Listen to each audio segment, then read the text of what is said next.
I never had the stupid kid stuff. I never had the idea to cross, I think it's Route 118 to the east of Mauville. I never had the idea to surf.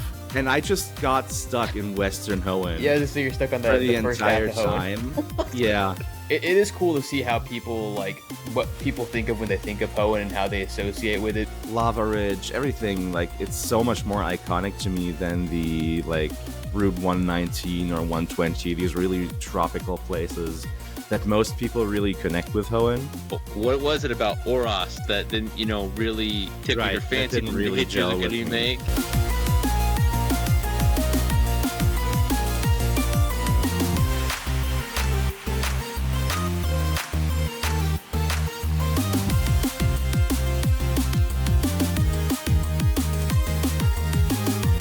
Hey everyone, welcome to the Skill Link Podcast, where we talk to competitive players, content creators, and all voices in between who make the Pokemon community incredible.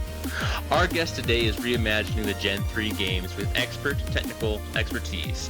He is, doing some amazing things, looking it over, trying to make his own Gen 3 remakes because, the Oros games just didn't tickle his fancy. It's our amazing friend, Bisa. How's it going, my friend? Hello. It's great. Going great. Awesome. How are you guys doing? We're doing good. We're doing really good. Bright and early, no better way to start off our Saturday morning than talking about Pokemon. So Yeah, that's the way to usher it in for us. Really quick, so I had a question, kind of before we get going into the Pokemon sphere of things, because you're a little bit ahead of us in the time zone world, but I was just kind of curious. It's afternoon for you right now. yeah. What do you like to do on a Saturday, or like on the weekend? What does that kind of look like for you? And in terms of necessarily, you might still do Pokemon stuff. I was just kind of curious. What does a weekend look like for you? What kind of things do you do to enjoy yourself and live it up? Honestly, it's not that different from any other usual day because Okay. I've been on unemployment for a while now. Living in Germany, that's something you can afford. But yeah, it doesn't really look like much different from any other day. Just wake up, try and start working on things, be that my channel or any of my other projects that I've got going, or even just sitting there for like a couple hours on end, just watching YouTube, scrolling through Discord, whatever. Just I get that. Just casual computer usage until I end up doing something productive. Yeah, I'm coming off of hunting for a job myself for a couple of months. My where I was at before, they had some layoffs, so they ended up cutting my team a few earlier in the summer. So I was kind of in the same boat there for a little bit. I just got something a few weeks ago, which is great. But yeah, usually I was like, all right, let's see if we can do some job searching for a little bit. And other than that, I'm pretty clear for the rest of the day. So I totally get how that goes. But that's cool. So you said obviously you got your channel going on, and you're working on some other projects. What else are you kind of spending your time working on? Is it channel related stuff, or is it just other miscellaneous stuff outside of the channel? Or it's stuff on other channels, like this Pokemon channel that I've got going now. This is something I started only this October. Yeah, I've been doing this whole YouTube thing for so long now. I think it's sometimes hard to keep track, but there is still other things I'm doing. Of course, now I'm focusing more on this, but I do have that other channel that I did to do like anime reviews, just general, just general videos. I call them videos just about what I love. Yeah. Just whatever I've got going on at that point, whatever I want to make a video on at that time, I'll just make something about it, see what I can like pull out of that, what like unique perspectives I can bring to the conversation surrounding that topic. So, for example, like I mentioned in our little bit of preamble before we hit record, I've got Virtual Market going on this weekend. That is something I am working on a video for. I got footage from the summer event, and now it's been so long that I've been working on that video that the winter event is happening. So that's kind of what I'm working on the other side.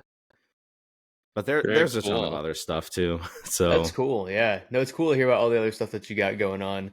And I'm curious, and I'm sure Logan's curious too. Not just all Pokemon. not just all Pokemon, right? No, and I'm curious, and I get to say, I'm sure Logan's really curious as well. What's your favorite anime? Watch Symphogear. Oh, I haven't Senki heard of that Zesho one. Symphogear. Okay, that sounds cool. What's that one about? It's it's it's really hard to like describe like right think of a more mature like magical girl show. Okay. But it's about like idols punching aliens. Okay. I'm sold. It's like the first season's a bit rough because it's like 2012. It's an anime original. Okay. And it's not sure if you know about the JRPG series Wild Arms. I've heard of that one. It's like a Western influenced JRPG series. The original designer and writer of that went on to make Symphogear. Okay. Oh, interesting. That's super interesting. Yeah, I mean, I've played Wild Arms before, so that's really cool to kind of see what else that creator did. So that's cool. Nice, very good choice. I like it. I been getting back into anime over the last couple of years, and there's just like I don't know, anime is fantastic. It's one of those things that is like just what's the right word that I'm thinking of, the comfort, like the days, you're just like winding down for the day. It's anime time, and it's a good time. And so that's fun. I have actually been mostly like slowly dropping out of anime just as more stuff happens that just takes more time. Yeah. And other things like other venues of entertainment just become more convenient. Right. Yeah, some anime shows just require a big, like, a ton of investment because, a lot of episodes or, just long story arcs. And it's some are definitely a lot harder to just casually watch and throw on. Whereas other, like you're saying, other channels or mediums of entertainment, it's easy to just kind of, once you get busier, just to throw something else on or do something else. But that's cool. But I even find like one of those, like it's actually kind of interesting. Like usually, like on Netflix or something, like a lot of times people will look for like something with a bigger season because they want to have something that they can kind of commit to. But I mean, I've even found sometimes the like on anime, like sometimes the smaller seasons, they have a really good like scheduled story, like it wraps it up really nice and easy, and you're like, really I like that. Mm-hmm. And so, like, it doesn't necessarily need to be super long. It can be, like, I remember one anime that I watched, Raced. I don't know if either of you have seen that one. I haven't seen it, but heard of it. It's like an 8-episode anime, and it shows the quality really, like the quality of the story is fantastic. And I don't know, it was like just those quick and easy binge watches, and I got a great story out of it. So yeah, totally understand that too. Oh man. So kind of getting more into the Pokemon sphere of things. We were kind of curious, how did Bulbasaur become your mascot, and what is your favorite Pokemon game? How'd you kind of get into Pokemon? Right. So, oh my god, the story of how I got into Pokemon is very long-winded. So, I mean, this was like when I was like 5 or 6 years old, just after I got into like elementary school.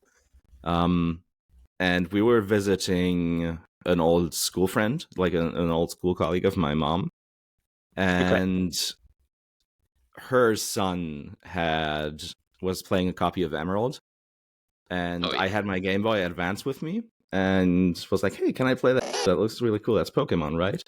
At this point, I'd known about Pokemon because every now and then there would be a short like craze at school where everyone would either bring their Pokemon cards or their Yu-Gi-Oh cards. And I never had any, which really sucked. And I always wanted to get in on that stuff, but money. Right. But yeah, I knew about Pokemon at that point, and he let me play his copy of Ruby, and that's essentially how I first started playing Pokemon. He then lent me that for like a year and a half until we saw each other again, and I played the ever living out of that copy. Nice. Like I mentioned this story on stream before. I never had the like stupid kid stuff. I never had the idea to cross, I think it's Route 118 to the east of Mauville. I never had the idea to surf across that. Yeah. And I just got stuck in Western Hoenn. Yeah, so you're stuck on for the first half entire of Hoenn. time. Yeah. That's so funny. And I never went beyond that, but I still maxed out my playtime on that file. That's hilarious. Like, I had so much fun with that. Like, I figured out IV training at the age of 8, or IV breathing at the age of 8, because I had nothing else to do. You're like, I guess breeding is the end game, right? I'm here at Mauville. There's nothing else to do. It all culminates in the daycare right here. So got through Meteor Falls. Now what? Yeah.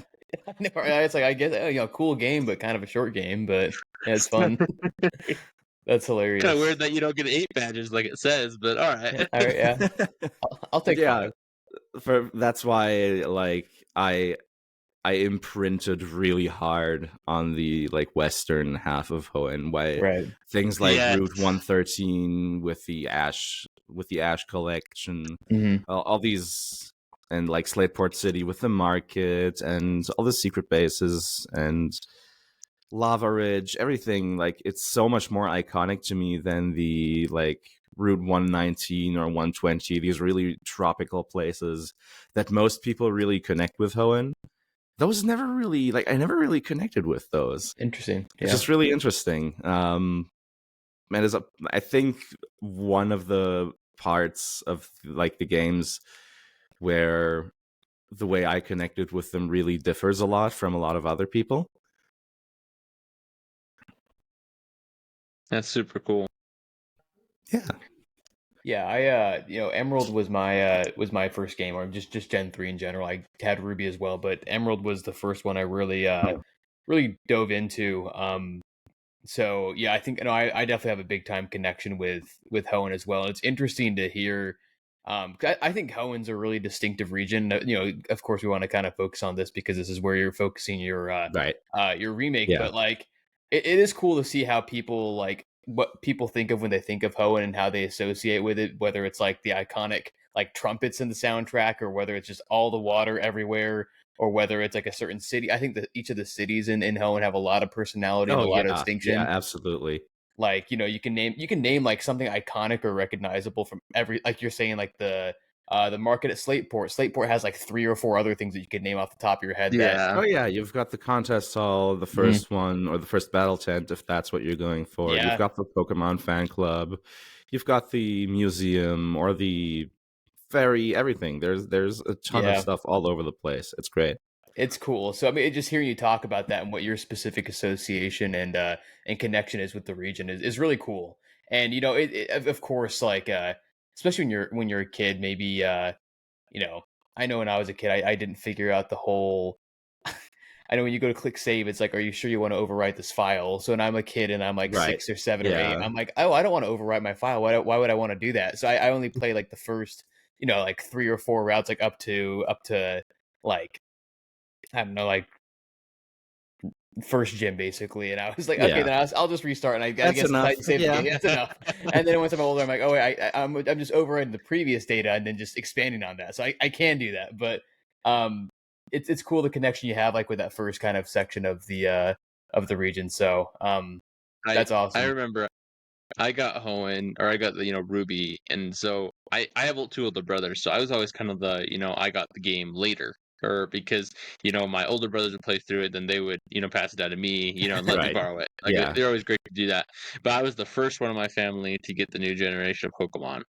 I remember I had, like, it was I remember it was a rainy day, I had like, saved up my money. My mom took me to the store. I can't remember if I got it like mailed to me or not, but like I remember getting home from school, like knowing that was the day that Ruby was coming, and like blasting through the first couple of like just like totally becoming immersed in it, like being Yeah. entranced with the new starters like I got Torchic. I'm a fire boy, and so Torchic becoming Combustion blew my mind. Like all these new Pokemon. I remember seeing Mawile for the first time and just being like, what even is this thing? And Mawile is great. I love I Mawile. Mawile's love it. fantastic, I man. Yeah. love it. As a kid, though, I was just like, I don't even know what this is, and there was just so many fantastic memories. And my brother, I just remember my brothers like asking me like, "Oh, what's going on with this?" Because I mean, they weren't like my older brother is 5 years older than I am, so 5 and 8 years older than I am. So I was like 8, so that my oldest brother was like 16 max, but or my oldest brother. But it was just like fun to like be that first person to experience that region, Right. and so it holds a special place in my heart as well. And it's just it definitely had like a unique vibe. Not being able to, and like we were all kind of coming off like the trying to figure out what was going to happen, because you couldn't catch all the Pokemon right at the beginning, right? So you had to like figure out like how, like, are we going to be able to even access the old games ever, and Yeah, Gen 3 was the definitely original Dexit. Yeah. It was for sure. And then you have finding out about Pokemon Coliseum and all those things later on. It was a special time, honestly. Like Gen 3 had some really cool moments for sure. And so like honestly, for how like bad of a rep it gets for like bringing the modern franchise structure into Pokemon, which that's totally valid. But for how much shit it gets for it, I do think Gen 3 did it really well in a really like a genuinely engaging and intriguing way for the player ultimately, which I really liked, which is something that I think was really missing during the generations that followed after. Like especially Gen 5 or Gen 6 were really lackluster in terms of what was happening around the mainline games. Right. It's oh yeah, you go, Josh. You're good. Oh, no, I was gonna say I think I said this in a previous episode. We were talking to someone else, and I said, yeah, I think just obviously the jump between Gen 2 and Gen 3 to me to this day is still like the biggest jump the franchise made in terms of like absolutely. obviously not only like the system from a Game Boy Color to a Game Boy Advance, but just like I mean graphically what the cartridge could spit out with the soundtrack. They added abilities, held items. You add a bunch more held items. I mean, just I feel like what they added on in that generation is extremely ambitious, and I think they did about as good a job as you could expect them to do for a relatively younger IP. At the time, they were less than 10 years old. Ruby and Sapphire came out in 2003. Emerald was 2005. And not to mention, of course, they had Fire Red, Leaf Green remakes in 2004, which are still extremely beloved to this day. Right. Yep. So, like you said, say what you will about the generation or how it's they're kind of their first step towards that modern formula. But I think a lot of people agree that they definitely did about as good a job as they could for that big of a leap from the way Crystal looks to how Ruby and Sapphire looks. I still think is like the biggest, not only visual jump, but like I think it's the first like modern feeling games for sure. Yeah, they're the first modern Pokemon games. Yes. Yeah. And look, what were you saying? I was going to say, kind of breaking into that a little bit more. So, talk to us a little bit more about, what was it about Oros that didn't, really tickle your fancy? Didn't really hit you as a gel good with remake? It's and then sorry, no, sorry, you go. Sorry. Okay, it's hard to really like put into words, but it's the overall vibe and character of the region that I think kind of got lost in the transition to 3D. It's a relatively faithful remake. It's not tile for tile. So there are a few things here or there that are slightly different, but still in the spirit of the original. But overall, I think, for example, something that a lot of people, I would imagine, like is the much more saturated and very vibrant color palette, for example. Yeah. Yeah. Which doesn't really gel with me. And there's also just the fact that the way the world was brought over into 3D with the camera angle giving you like the field of view that the camera angle gives you in 3D being quite different from what you got in terms of screen space from the GBA games, and how the 3D models and perspective changed things like route borders into being something much less dense. You didn't really feel like you were exploring and looking into every little nook and cranny that you could get your hands onto. It more felt like you're just kind of on an amusement park ride watching the scene go by. Yeah. Rather than actually in-depth exploring HOENN. I really think that like it's so interesting how those little things can really affect how a person experiences a game. Yeah, like a lot of the new stuff in RAS is fantastic. Like I'm never going to deny their quality as Pokemon games. Right. In many ways, RAS are, qualitatively speaking, some of, if not the best Pokemon games ever made. Like I am not going to argue against that. Right. But for me, they've lost a lot of the original like feel, the character of the original games. So as Pokemon games, fantastic. As remakes, they're not bad. They're great remakes of the Ruby and Sapphire story, like especially the story. They've changed a lot of stuff for the better. Maxie and Archie having actual personalities and designs, stuff like that. They did improve on it a lot, but there were just a few things missing here and there, and those few minor stylistic changes that really put a damper on how much I could enjoy them. That's really cool. Like I like have never thought about the angle before, but now that you like talking about like the camera angle, like, and how that totally affects like the exploration vibes that were going on, I think that's such an interesting, like that's such a true point, because like even looking back now, like the iconic, I mean, and I don't know if they had to do it the exact same way, but like you're right, like kind of those muted, like a little bit more muted colors that existed in the first one, not necessarily quite as bright. And I don't know, it definitely, as a kid, like this was we talked about this in kind of the generational change. I felt a little more hardcore, not necessarily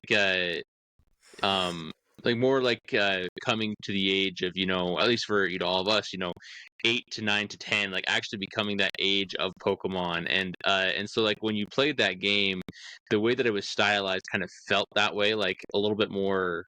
I don't know. It's probably because I played it as like a little kid, like Red and Blue, like maybe 5 and 6, and so maybe it felt like I was kind of becoming a grown up, like, or getting more grown up, getting more, around things. But I just kind of like, I agree where the camera angle is such an important little aspect that totally changes the vibes of from from Ruby and Sapphire to Omega and Alpha Sapphire, or Omega Ruby and Alpha Sapphire. I want to ask you, I'm curious. Obviously Pokemon's changed like a lot through the years. What of the more like recent games, when I say recent, I'll say like, I don't know, the 3D era.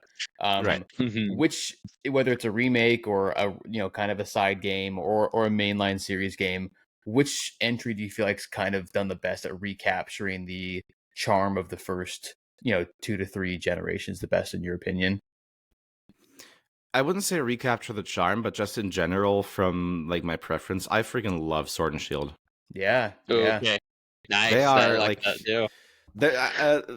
It's been interesting to watch like the gradual shift on public opinion about Sword and Shield. Right. Because like, of course, we had the whole big Dexit controversy and people absolutely losing their minds. And the more things change, the more they stay the same. Yeah. So the discourse around the games kind of got tainted by that. But from the beginning, I really felt like they were the most engaging and most entertaining, like carnally entertaining Pokemon games that I've played since like Gen 4.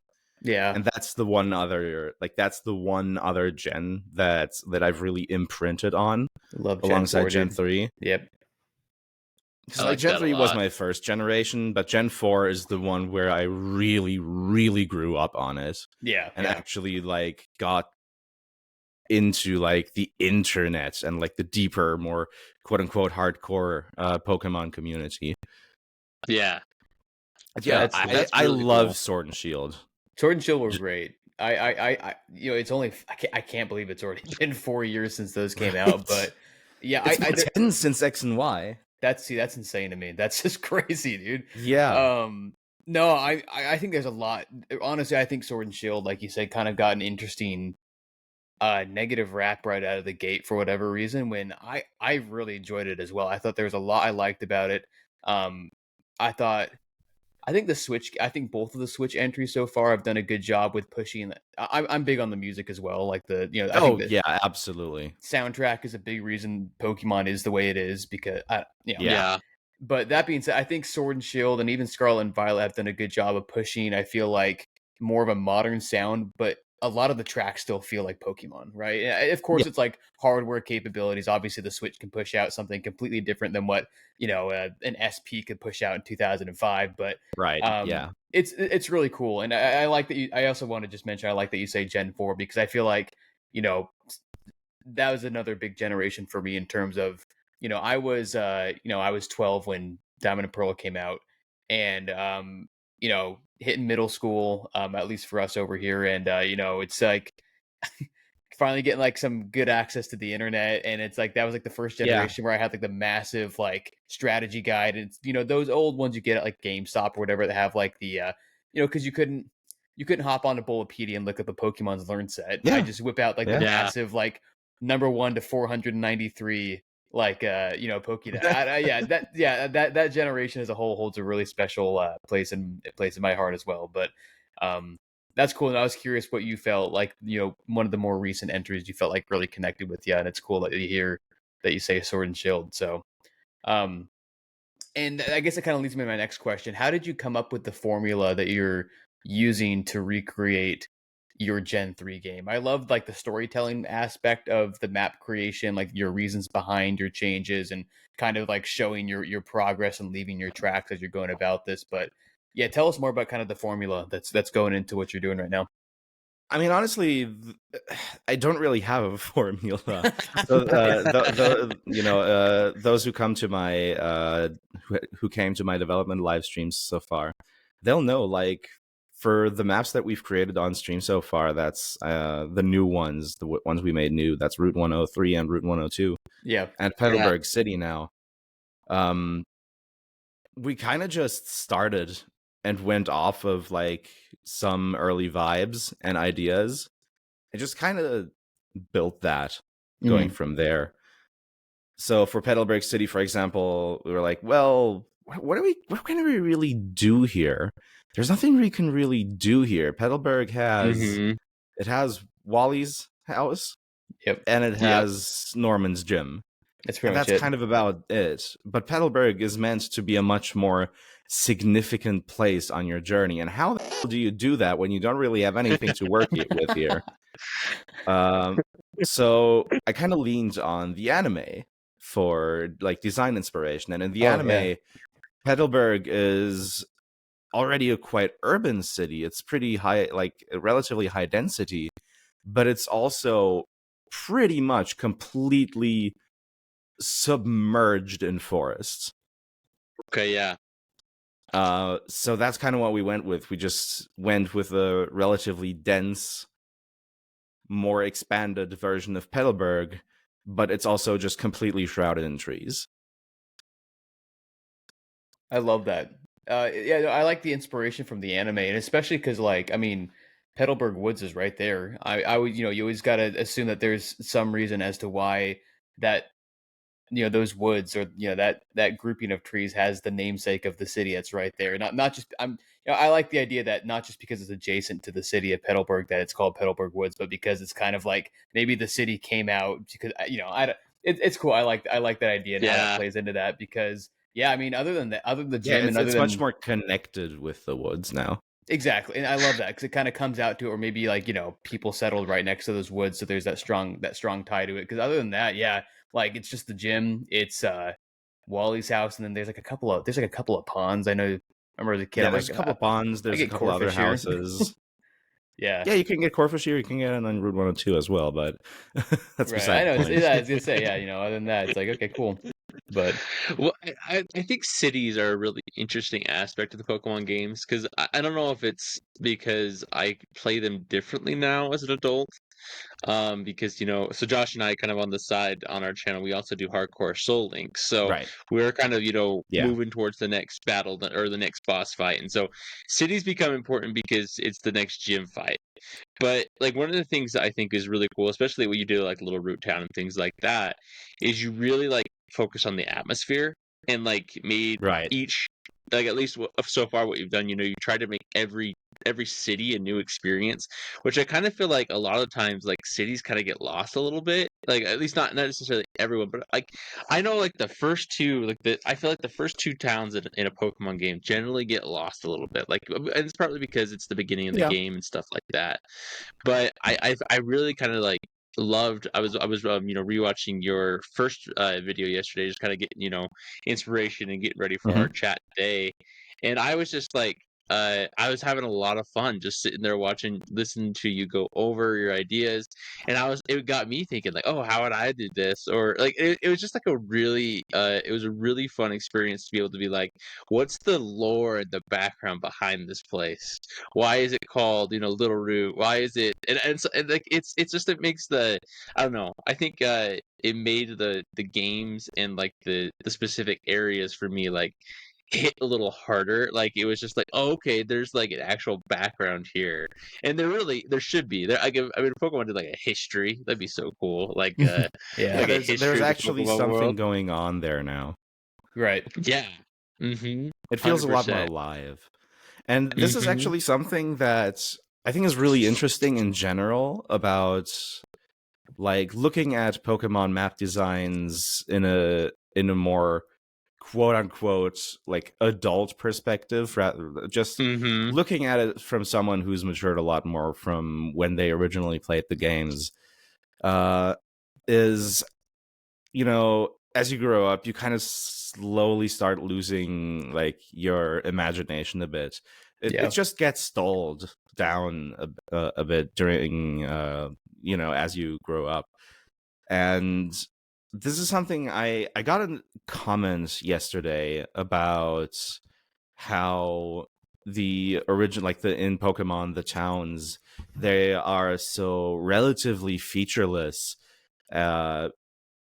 because they don't really need to be much more for a child to immerse themselves into. And Yeah.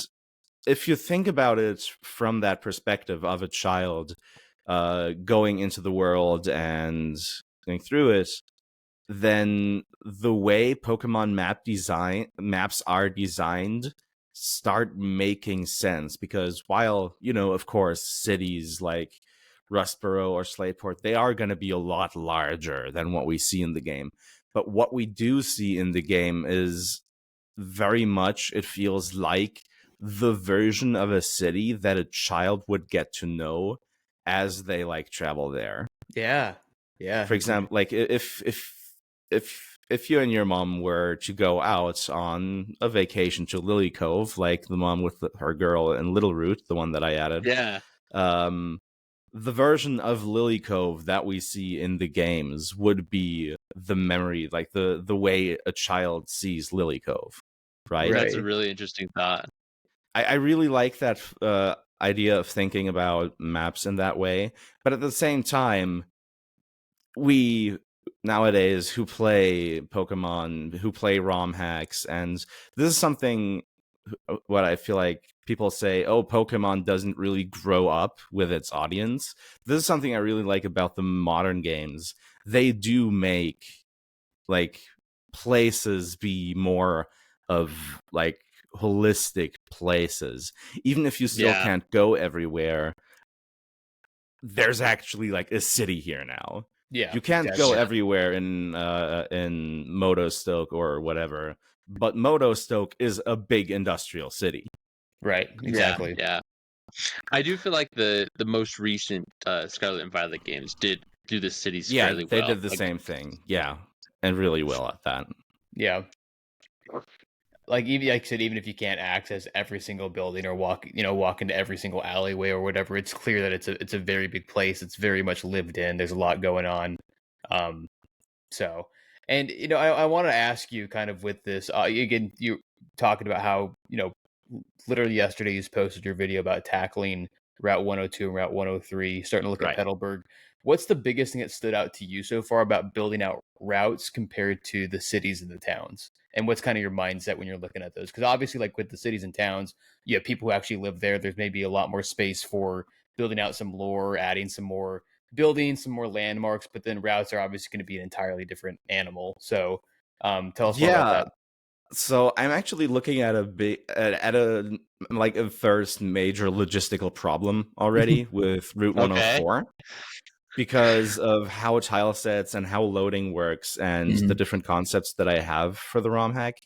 It makes it really hard to keep it intact as it is, because right now the southern half of Route 104 before Petalburg Woods and the one afterwards that goes from Petalburg Woods into Rustboro, Yeah.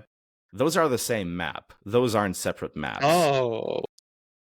Yeah. And they have the forest border tiles, which you've got on pretty much every other route. But the thing is that here we also have water. We have a water section in the south. And the whole thing that I kind of want to do in terms of water is I want to remove the vast majority of the rock barricades that keep you tied down to the routes. Yeah. Which is going to be a very interesting design challenge, because you've got, people are already like, well, gee, whenever they get to the to the water, that's going to be fun, because everyone's already like, oh, there's so much water in Hill, and this is going to be even more water now. Yeah, you've got more water now, and you have tons of other regions. Like, the idea is to implement the entire shoreline of HOENN to explore, right? Ultimately, at some point. But yeah, the problem is that the barricades on the rock barricade in the water on Route 104 South is there so that the player can't look into the border tiles, because that's trees. Oh yeah. So it's trees hard bordering on water, and it looks like so. I'm gonna have to split up Route 104 into 3 or 4 separate maps just to make it work logistically. Make it happen. Yeah, it's gonna be very interesting. That's mainly because of the tool you're using, right? Like it's not gonna recognize. That's just the main limitations of how the game does maps, how it loads maps, how it saves them.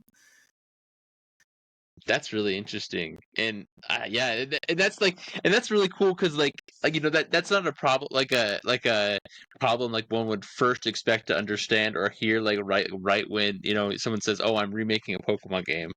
It's this aesthetic and the world building aspect, I think, is really fascinating. So that's an interesting problem to have to come up against, where you're like, I'm trying to do this thing, but because the limitations of the maps.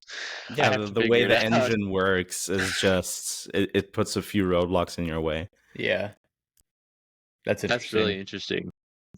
I guess kind of moving into this, routes and cities and the broader spectrum of HOENN.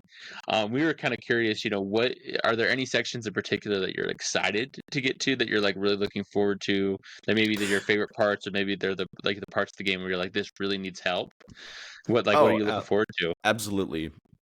I'm really looking forward to a ton of places, in particularly Central HOENN. Stuff like Lava Ridge. Nice. Mauville, I'm still going to be reworking Mauville a lot. Not unlike Oraz, but in a very different direction. I didn't really like the way they kind of turned just more of Mauville into one big central building. Yeah, that was interesting. I understand the idea, but it's a bit too radical for me for a remake. Right. Well, and I found Mauville to be this really kind of charming center town where you got to go. It was almost kind of similar vibes to me, like Cerulean City, because it was, it was the place where you got your bike. Yeah. It was, it was kind of it was a hub for sure because it was that central location between a couple of different routes, and things like that. It's like a big pit stop for the early middle game. It's a nice exactly. pit I mean, stop. it's the start of the mid game, so it's a very utilitarian, but at the same time, it works as such, right? And I feel like it's also kind of designed around that way. You have your breeding route here, not just the daycare, but also like the bike path for breeding is here. Which is also a reason why, for example, a lot of people have asked, do you want to, like, since we were on route design, a lot of people have already asked, do you ever want to like make an actual sort of suburban street style route, something like that, where it's not just wilderness, right? Yeah. But you can actually feel the like impact of like human civilization on the region outside of a city. Yeah. And I feel like, I forget the number, the route connecting Verdant Turf and Mauville is it's already like, it has the daycare, it has those fenced off flower areas, the two different types of grass as floor tiles. I think that's like a really good candidate for something like that. Yeah. Especially because this is like that straight shot route that you have in the game. So going off of that, you could really design it into something like that, I feel. Is it Mauville? That's also the one where, because that's Wally's town, right? That's where Wally's parent. No, Mauville, not Mauville. Yeah, Verdant Turf. That's the one. Is that the one where like you have the? No, it's earlier on because that connects through the cave, right? Yeah, Rust of Tunnel. Yeah. And so like that make a lot of sense because it's already kind of receiving, some sort of industrialization from inside the cave, root access and things like that. So that'd be like, kind of interesting too. It's almost as if from Mauville, expanding out kind of that, road. And then like, I like that idea a lot. I think that's a really interesting aspect. That's cool. Yeah, the relationship between Verdant Turf and Mauville already sort of is what I'm now also projecting on Oldale and Bittelberg. It's kind of the same thing, and it kind of goes in a ring, kind of in a trade ring like that, almost. Yeah. It mirrors that. It's the mirror for that in Central Hoenn. I love that. I think that's really, really cool, and I think it just kind of recaptures a little bit because I understand, I think, what Oros is trying to do, but I agree with you. I kind of like having it be that centralized building. It kind of, first of all, was kind of confusing. I felt like where you were moving around, like it was just kind of, I don't know. And then I don't know, it just didn't capture that original feel that Mauville had for me.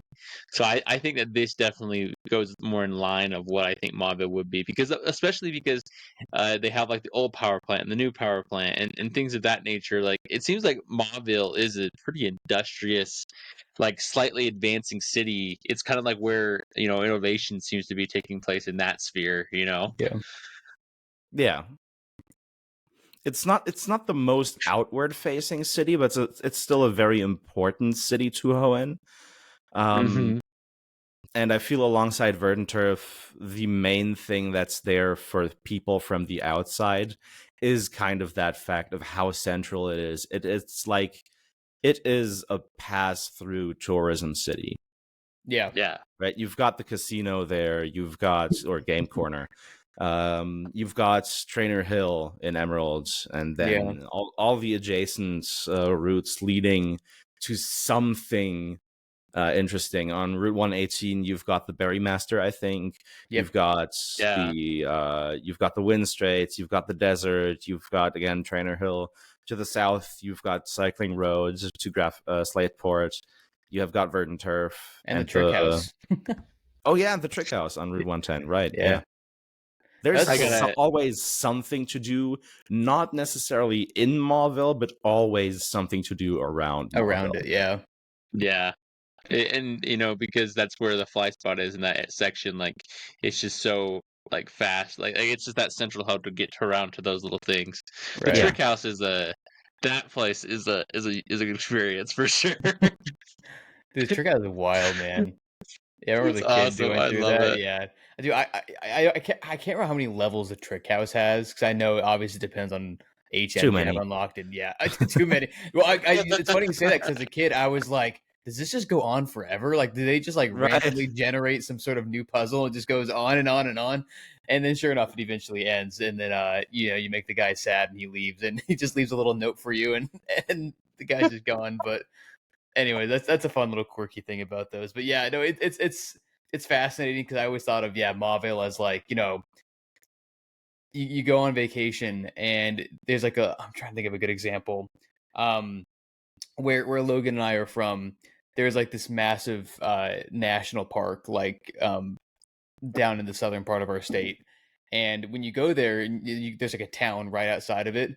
You never really stay in the town. When you want to go vacation there to Yeah. hike or to check out places, Yeah. you stay in the town, but then you don't like actually hang out in the town. You like just go there, and then Mhm. it's like right there next to everything else. Like if you want to go to this certain hike or wherever. So I always saw Mauville that way, where you don't necessarily go for what's there unless you're a degenerate gambler. You want to spend all your time at the game corner, but you go there because you want to go up to Trainer Hill, right? Or you go there because you need to go to the daycare. So that's the first place you go to. It's kind of like or if if you want to, I guess if you have access to fly, you don't need to fly there to surf. But you go there if you want to go down to the cycling road or to New Mauville or whatever. So it's Yeah. kind of a cool little hub point. But with that, I also want to ask you: are there any other without obviously each route, each city is a massive undertaking for you. Kind of got to take it one little chunk at a time. Are there any other future changes that you can kind of tease or anything else that you're really excited about? I mean, I keep making sort of a little bit of a big deal around it. The water feature in Little Root that I've added, Oh which yeah, is yeah, very reminiscent of the one in Palatown. yeah. I have like a big expansion for Little Root planned there later on. That's without wanting to take away too much. It's also inspired by the anime. Okay, Okay. nice. Very cool. It's just the idea to open up a lot more like different connections and routes, like interconnectivity within the region. Yeah. I also love the water in this game is going to be a really kind of fun undertaking too, because you have the dive as well. Like I mean, I don't know if Yeah. you're planning on making any more dive areas, but I mean, I dive already always have. Oh yeah, Right. yeah. And so it's like it's really interesting to me because dive, I don't know, as a kid that was just like beyond awesome. Like, it was mysterious. It Yeah. was like and like it just provided such an interesting mechanic to the world where you're just like, I'm hanging out underwater. Who knows what's like anywhere, especially like the sunken ship. Like I mean, like there was like some really cool stuff that you could do on the water, and so I'm excited to kind of see what more you do there and bringing out anything there. That's gonna be really fun. Yeah, I mean that's kind of the idea, is because especially dive and waterfall see so little usage throughout the entire game. For dive, you've pretty much just got the end game water routes, and for waterfall, you have Evergrande City and Meteor Falls, and that's That's pretty like much it. just about it. Yeah. There are a few on Route 119 and 120 as well, Yeah. but I don't think there's any other like notable waterfalls in the entire region. But once you start adding underground areas, you start adding more dungeons, and just more locations where you can start diving around. I think it works great just as a backtracking mechanic to make the player more aware of the region as they travel through it. Mm-hmm. And then Yeah. later when they get the HM, you can be like, hey, okay, I remember there was this there and this there and this there. Let's see what's down there. That's cool. Right. So for now, what I've got on Route 102, Route 103, I've got this idea of an underground river that springs out from under Oldale. So yeah, you can like the entry or the exit spots on the emerge spots on Route 103 and one of the ones on 102 are completely blocked off for the player. They can't get there from the normal routes. You have to dive in the pond at the start of Route 102. You have to dive down there and make your way into an underwater or underground spring cave, Oldale Springs. And then from there, you can make your way over to Route 103, where this underground river emerges and flows out into the bay on Route 110. That's really cool. That's super cool. I don't quite know what I'm going to put down there yet. Obviously, it's not just going to be like a TM or two, right? Because that doesn't have a place being in like an almost untouched underground spring. But like, for example, maybe some later gen fossil Pokemon or something could find place here. That'd be sweet. Or I like whatever. Like, it's all things I'm kind of figuring out on the fly. But that's, I think, also part of the fun of it, is to just see what can I come up with right now and where do I go with that. It might end up leading to a few things or like a few mistakes that I make now and then have to fix later on. But I'd rather make that mistake confidently and then later be like, okay, yeah, no, I have to change that. Yeah. Than to constantly keep deliberating on every little thing I do. Yeah, that makes sense. That really does. I one question I do have as well, just really quick before we kind of get into our rapid fire round. Yeah, sure. Because so we talked about the the route creation, the world building aspect. So and a lot of times with remakes, a lot of the criticism is that they might not be as difficult as the originals felt, right? Right. So I'm kind of curious, like in the battling aspect of things, what does that look like as well? Like, because I'm trying to remember, like if you're like designing a gym leader, are you kind of trying to keep it the same vibes, or are you going to make it like a little bit more competitively difficult? I'm just kind of curious on that end. I do want to keep the same vibes, but in the end, I am just going to need to make a balancing pass over the entire game one way or another. Yeah, because with expanding the routes and just making the world bigger and encouraging more active exploration than the game already does. Like, the game is already probably the one Pokemon game that I think encourages like off the beaten path exploration the most, with a lot of optional HM areas and stuff like that, where you just find more trainers hidden like behind cut trees or something like that, with a small item reward at the end of it, just like a bit off the beaten path of the main routes. There's like 10 extra levels of just hidden trainers across HOENN for your team, for your entire party. And it's stuff like that where it's going to be really important to just do a complete balance do-over, because the player is just going to be earning a ton more XP than as usual in the game. So I will have to rebalance gym leaders based on that alone. But again, I do want to keep the main, like, the vibe of their fights most of the same intact. There are a few things I want to change, like more core changes. For example, people, like, a very common question I've gotten so far: what's with the champion? What's with Steven? What's with Wallace? And the idea is, for now, is I'm bringing Steven back as champion, because I think it's just, I don't know why they would replace Steven as a champion, especially with Wallace. It's just kind of, I don't understand why are the two, like, why are two major bosses back to back water type? Yeah. Right. And I think there's a very interesting just like juxtaposition between Juan and Wallace. They're two, like, they are two, like the peak of two very different types of masculinity. And I really like that dynamic between them two. They specialize in mostly the same type, but they are so like polar opposites, or like very different as characters, that I think, like, why the game already lacks double battles. Why not make them a double battle gym as well? That's cool. We just had Tate and Liza sort of establish that idea of double battle gyms, and now for the final gym right afterwards, we're just saying, hey, no, maybe not actually. Like, why? Maybe. Why? Just kidding. Just like be like be confident with it. Like even in Ruby and Sapphire, Tate and Liza just had one Pokemon each. What the kind of gym is that? I know, right? Yeah. Like they just had Lunatone and Solrock. What the hell are you guys doing? Be confident in this new battle mechanic that you have. It's the main way VGC is played nowadays. Like you had something here. Work with it. I like it.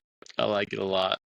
I think that's one of the coolest things they redid in Emerald was having that, the Claydol and the Xatu, and I remember remember booting that up, and I had already been familiar with, and my brother played through Sapphire, so I was totally just expecting Lunatone and Solrock. So I led with like my Sceptile and something else or whatever, and I'm like, Xatu is a flying type. I don't think it even has a flying move, if I'm not mistaken, in the first matchup in Emerald, but I'm like, oh, that's really cool. And then Claydol sets up screens, and I'm like, okay, they really leveled up this fight. It's significantly harder. I like that they did that. I don't just have to come in and just use like double surf and the gym fight's a little harder. And it's the 7th gym fight too. And I'm like, oh, okay, well, on we go. But no, it's cool. Well, kind of in the spirit of all these remakes, kind of just has some rapid fire questions for you.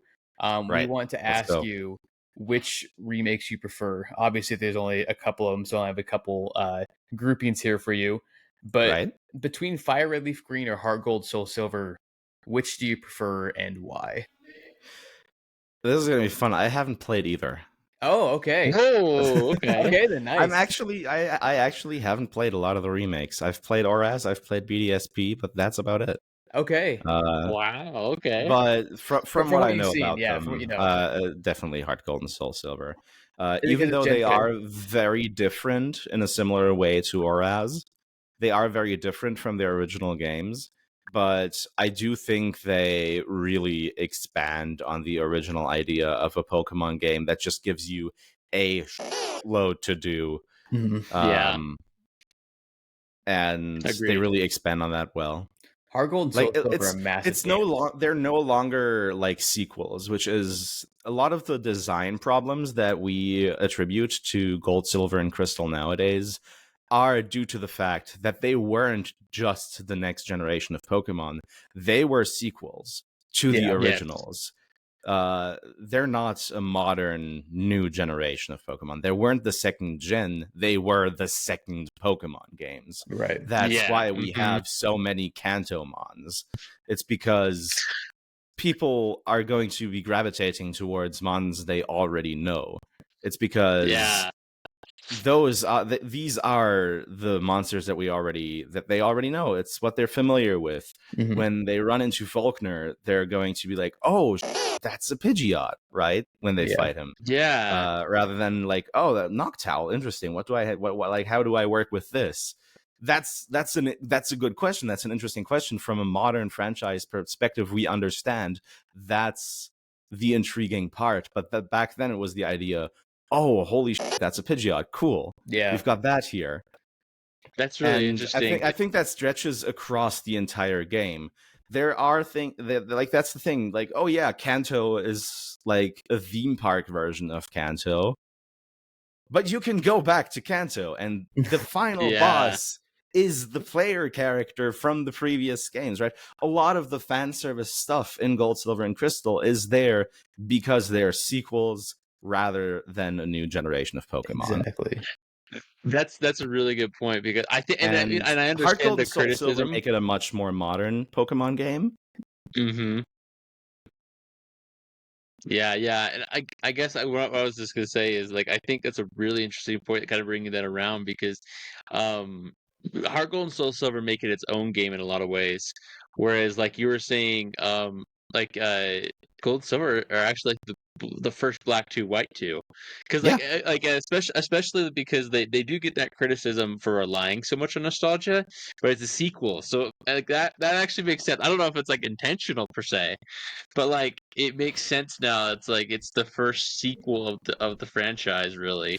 Given how many differences there are between beta builds and the eventual game, I do think it's intentional.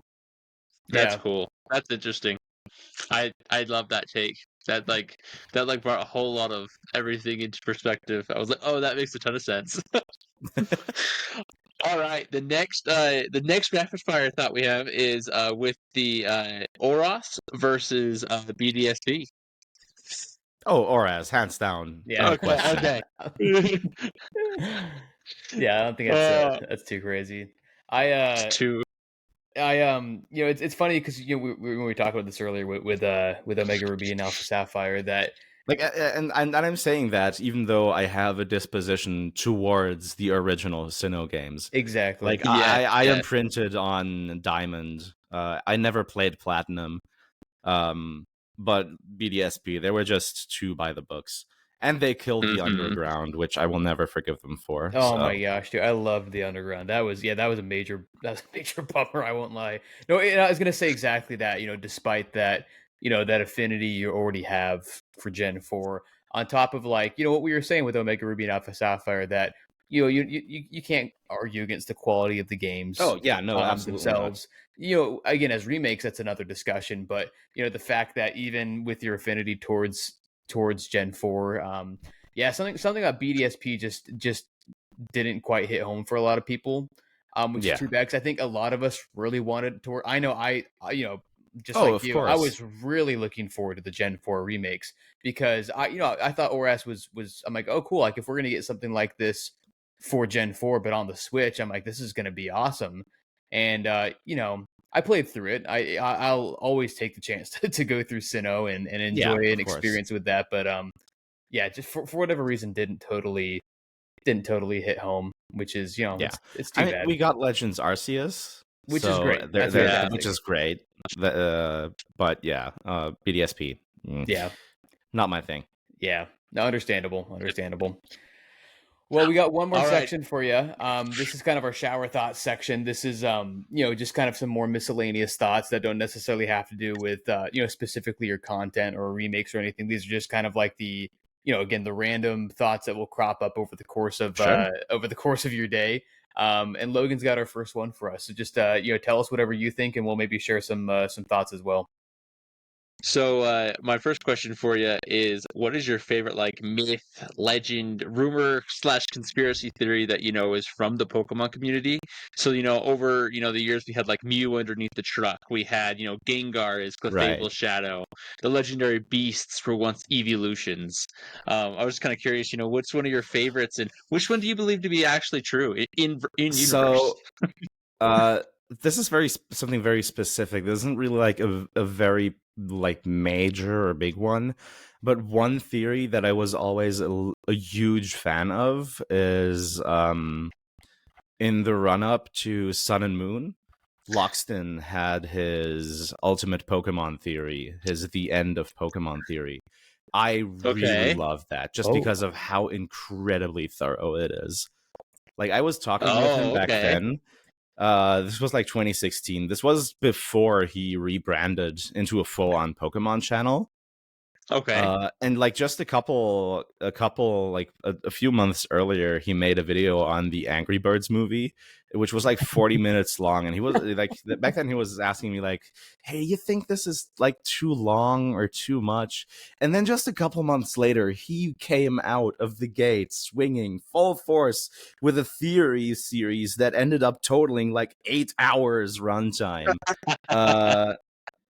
And it's not a lot of it has come true, but ultimately I do think a lot has followed through in spirit, because of just how different the direction of the franchise is nowadays, since Sword and Shield. And they're ultimately there were the Let's Go games that came afterwards that sort of confirmed this soft reboot idea. I like that. But it's one big schizo post, but it's one of my favorites. I love that. I think that's great. That's awesome. Logan, if we're talking just general rumors and stuff, there's just a lot in Gen 4, especially once you start going into glitching stuff. I love the Void tweaking. Those types of glitches in Gen 4, which I do think sort of made their way around the internet in that type of urban legend. fashion. So to answer the question on those grounds, that's probably where I would put that. I like that. I especially like. I love how you're shouting out, him and that theory too, because there's some really good Pokemon theories out there that aren't necessarily like the general ones, and so it's always fun to kind of get into those. I think one of my favorites has always been the I really would love more of this. Like if they made a Legends game on like the legendary beast, the Oh Raikou, yeah, Entei, absolutely. Suicune, I would be all. I mean, even if it's like Legends Celebi or something, but with them in there, like I just love that. Because to me, that's always been such a mystery. Like, how did the Burn Tower, actually? I mean, I know like it got hit by lightning, but it just feels like there's more to it. Like it like seemed more what's like the actual event that went down here? Mhm. And that it does feel like the exact thing that you would explore in a Legends game. Oh yeah. Definitely. Absolutely. Yeah. I want more Legends games. If nothing else, like that's like the one thing I want out of the franchise right now. They're so good. Everyone we've talked to so far, those games have come up. They've everyone said the exact same thing. Like that was great. Let's expand on that. Let's improve it.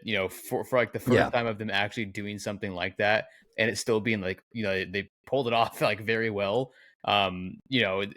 And still having like obviously a lot of room to just add stuff. Yeah, there's still a lot of room to grow for that sub series. Yeah, for sure.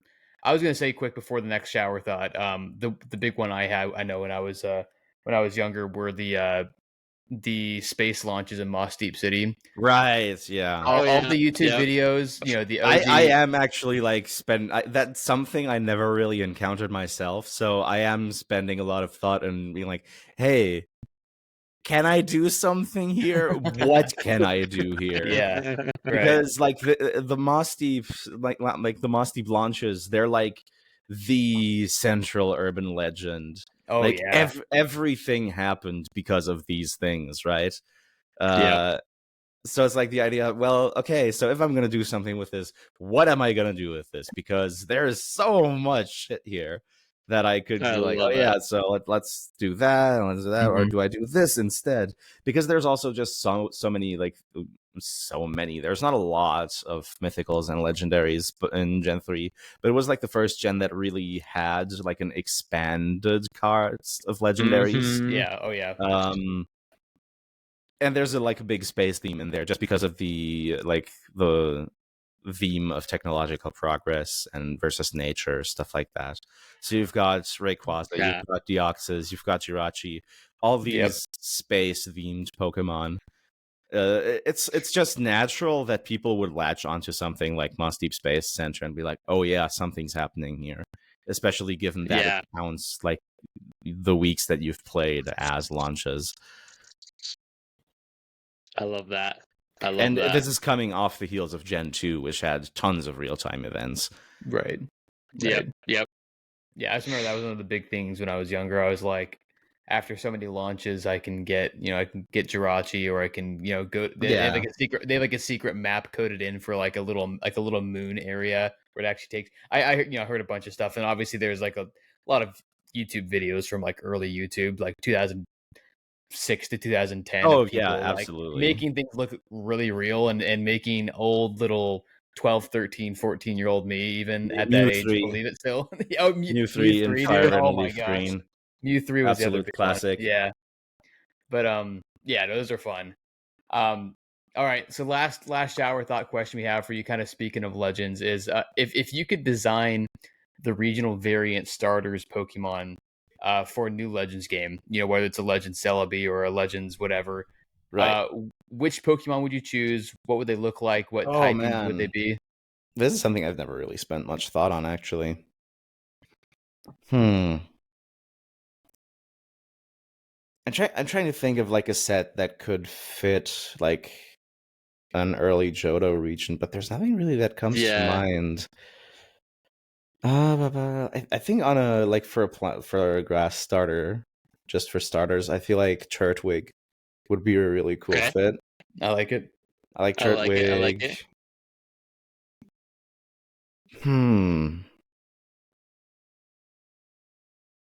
Maybe like Turtwig, Squirtle, and like Fennekin. That would be would be like going off of like first vibes. I think Yeah. those would be a great set for Johto Legends starters. That's cool. I like it. Like, what alternate typings would you make their final evolutions? That's a very good question that I don't think I can answer off the top of my head. That's all good. That would take That's some all more good. thought for sure. Yeah, that one takes a little bit more design consideration. Oh, that's awesome. I like that combo. I think that's really cool. Like the ideas of especially like I don't know Fennekin. I think I really like Fennekin, and I feel like it doesn't get as much love. And then you got the classic Squirtle boy. We have a friend who loves Blastoise, so he'll be happy to hear that. And then Turtwig. Turtwig also I love Turtwig, needs dude. some love. Oh yeah, Turtwig is probably like my So third good. favorite starter. If only I there love was the like a setups fire always, man. turtle, They're so because then good. you could have the water, grass, and fire turtles. If there was a fire that'd be turtle cool. starter, that'd be fun. Nice. But it's been a blast having you on here, Bisa. We've loved picking your brain. Obviously, we could probably still keep going for forever. Oh yeah, But absolutely. we just really wanted to thank you again for coming on. And before we wrap up here, we just want to give you a second to tease anything else you might be working on, tease anything in the future if there's anything you want to kind of give a shout out to. And before we wrap up, would you also kind of give nuggets of wisdom to the people? Anything that it could be Pokemon related, it can be life related, whatever you'd like it to be. So anything you want to tease, and then some nuggets of wisdom. No, honestly, no thoughts. Head empty. There's not much. There's not much going on behind my eyes. So, there's not much more than white noise. Nice. Just static going on. Yeah. 24/7. No thoughts. Head empty. No, but of course, I mean, you can find my stuff here on YouTube at Bisa PKMN.